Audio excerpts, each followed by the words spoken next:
my beautiful bookish friends, and welcome back to my channel. So today I am finally doing another edition of book terms you need to know if you are going to be starting a booktube, a bookstagram, or a book talk. These are all terms that I feel like get thrown around a lot and maybe people don't understand. I've done a whole series on these, especially with stuff about acronyms. I'll leave the links all around this video so you can check out those other installments. But today we're going to be talking about fantasy novels. Now, before we get into it, I think I need to mention my history with fantasy novels because I am someone who like swore them off for the longest time until I really got into Booktube, and now I have almost 3 shelves worth. So I thought that fantasy was very much one thing, that it was just kind of like Harry Potter and The Hobbit and Lord of the Rings and all this really intense high fantasy that's super long series, and just didn't really appeal to me. Like, I don't really love these like chosen one stories if that's what the whole story is centered around. If it comes to pass that that person is a chosen one after a bunch of stuff has happened, I'm cool with it. But the whole Harry Potter thing, the whole Hobbit thing didn't do it for me.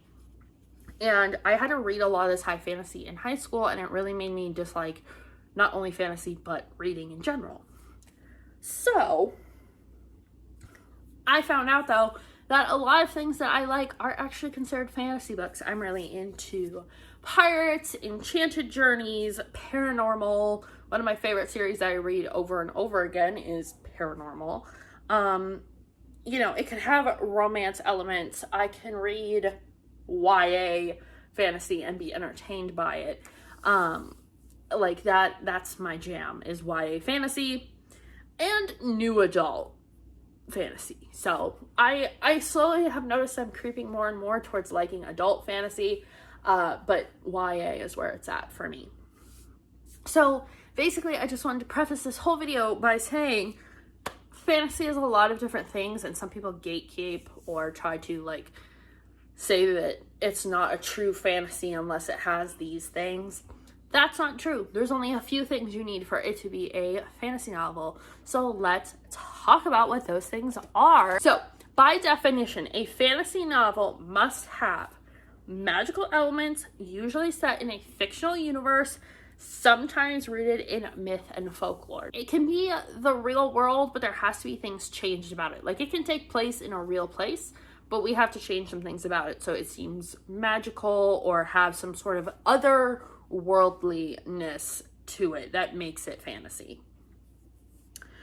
This excludes worlds that have scientific advancements and macabre themes, because those would make them horror or sci-fi. And granted, you can have a horror fantasy and a sci-fi fantasy, which we will talk about, but it mostly has to focus on this otherworldly magical aspect. And magical, I would say, is a loose term. Like, it doesn't have to have magic explicitly. Like, don't think Disney magic. So anyway, technological advancements and horror are separate things that make the sci-fi and horror genres.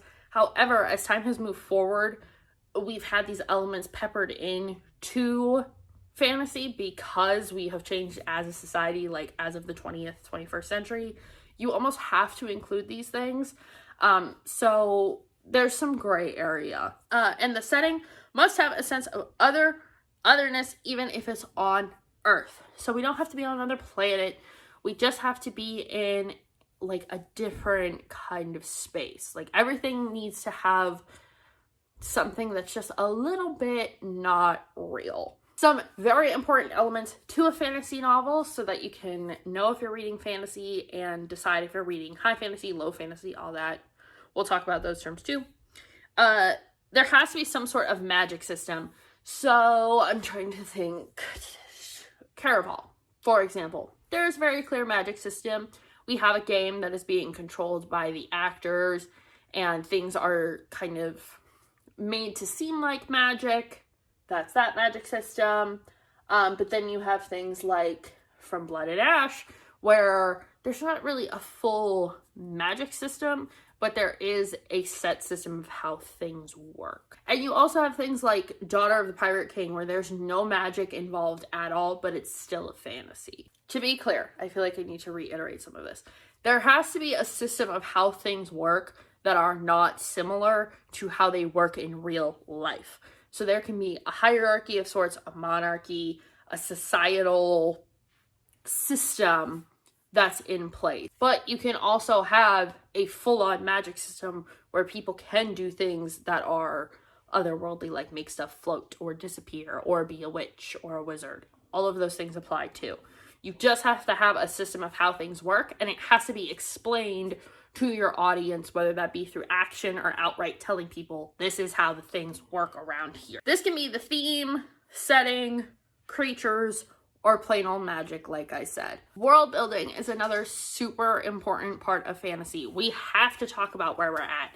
We have to build a world and make it either super big and amazing and complicated, or pretty simple, but give it things that just tell you this isn't like your normal walk in the park. I think a really good example is Lore, where it takes place in New York City. However, there are certain things where you go into this building and it's not really what it seems. Steel Tide and Seafire is another example where it's pirates, so there's not really magic.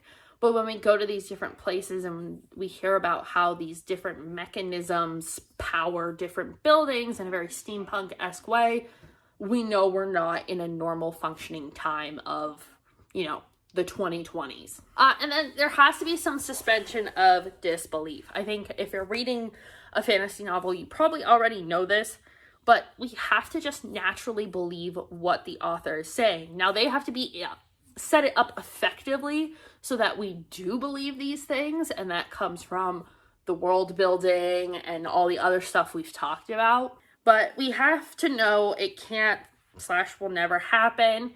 And all these things can feel suspenseful or scary and not be considered horror.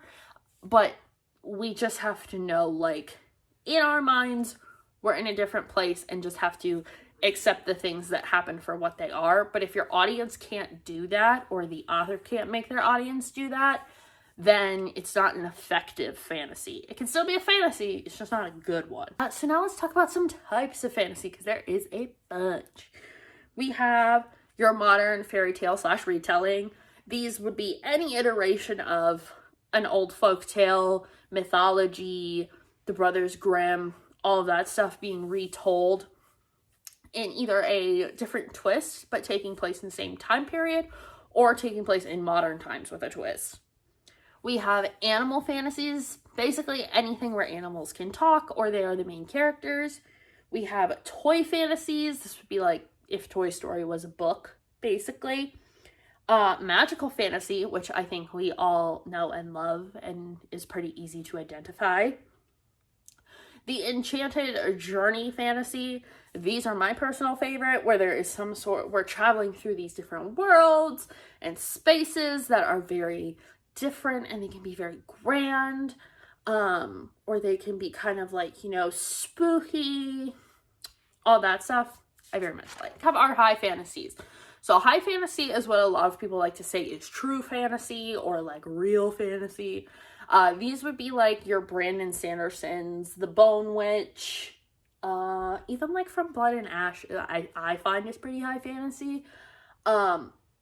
Anything basically that is just every single thing you encounter is otherworldly. There's not one single thing that you come across that you would be yes, that exists in this world. Now, there's always going to be some things, but most of the things, there's dragons, there's lots of different creatures, I feel make it more high fantasy, and especially really intricate worlds and hierarchies definitely help with high fantasy.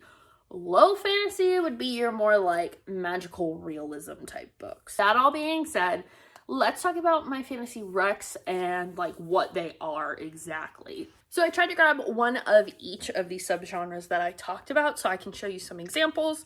First off, I have sci-fi fantasy. This is Cinder by Melissa Meyer. This one is, sorry, Marissa, not Melissa. I never say her name right. This one is a retelling as well as including technology. This is one of the ones where it's kind of a gray area, but since the retelling is the main focus of the story, it's considered a fantasy because this is a Cinderella retelling that takes place in New Beijing. All the world building and all of the inclusion of people from other kingdoms and hierarchies and prince and princesses in the very like fairy tale like aspects, that makes this a fantasy. Then you knew it was going to be on here because I love talking about it and it's one of my favorite books ever despite what other people say. From Blood and Ash. Again, this is a high fantasy even though it really is centered around romance. We have a ton of stuff that goes into this. World building is super important. We have this kingdom with Poppy and Hawk. She has these powers. She's the maiden. She's supposed to be pure. Hawk is her guard. We have these creatures that attack. There is a lot going on in here that makes this a full-fledged fantasy. It just has a lot of romance in it, which is fine. You can have that in a fantasy. But I mean, fantasies do also tend to be longer. Let's be real. They're the thickest books at Barnes & Noble. I included this one as a paranormal fantasy. Another one of my favorites, Kingdom of the Wicked by our queen, Carrie Maniscalco. As you can see, has been already reread and tabbed. This one deals with the devil and the 7 deadly sins and like full-blown witches. So paranormal magic. We have a very clear magic system of how things work.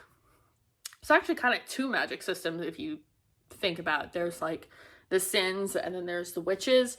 So again, even though this takes place in Italy, we feel like it's a very different version of Italy than we know. Like every time I'm reading this, I can't figure out if I'm supposed to be in like the 1700s or if I'm supposed to be in the now of Italy. So that kind of disorienting of where you're supposed to be, but knowing where it takes place is a perfect example of world building for fantasy. Then the high fantasy book that got me into fantasy in general, The Bone Witch by Rin Chepico. I very much enjoy stories about witches, and this is the only fantasy novel I have, I think, that is very much explicitly a chosen one trope. Taya, very big chosen one, but we don't find that out till later, and she kind of chooses herself, so love that. But again, this one has lots of different magical creatures, a very complex magic system, people from different kingdoms. Like there's a whole explanation in this book of the kingdoms and how they function. That is a very fantasy thing. If it has a map in it, it's fantasy. Enjoy it, let me know down below. Check out my other videos where I talk about all the other terms you need to know. And let me know if I missed anything down below, and I will see you guys in the next one.